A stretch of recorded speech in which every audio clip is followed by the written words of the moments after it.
मुंबई गोवा महामार्गावरील पोलादपूर तालुक्यातील लोहारी हद्दीत रस्त्याबाहेर उभ्या असणाऱ्या आयशर ट्रकला भरधाव कारनं मागील भागात धडक दिल्याने झालेल्या अपघातात एकाच कुटुंबातील मायलेकी जागीच ठार झाल्यात तर बाप लेक गंभीररित्या जखमी झाल्यात। हे कुटुंब अहिल्यानगर येथून दापोली येथील डॉक्टर बाळासाहेब सावंत कोकण कृषी विद्यापीठामध्ये चालले होते।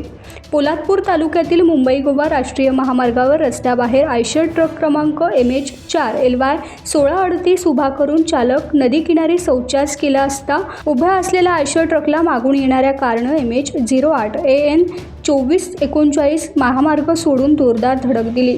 या अपघातामध्ये कार चालक दापोलीतील डॉक्टर बाळासाहेब सावंत कोकण कृषी विद्यापीठाचे कर्मचारी अनिल रावसाहेब मरकड वय वर्ष 44 आणि मुलगा चिन्मय मरकड वय वर्ष 5 हे गंभीररित्या जखमी झालेत। अनिल मरकड यांना अधिक उपचारासाठी मुंबईकडे पाठवण्यात आले तर मुलगा चिन्मय याला महाड येथे पाठवण्यात आले आहे। या अपघातामध्ये अनिल मरकड यांच्या पत्नी सुवर्णा मरकड वय वर्ष 45 आणि मुलगी अनुश्री वय वर्ष 16 यांचा अपघातस्थळी जागीच मृत्यू झाला। अपघातातील पती अनिल मरकड हे अहिल्यानगरचे मूळ रहिवासी असून पत्नी सुवर्णा मरकड या दापोलीतील भारतीय स्टेट बँकेच्या कर्मचारी आहेत। त्यामुळे दापोलीत मायलेकीच्या निधनानं शोककळा पसरली आहे।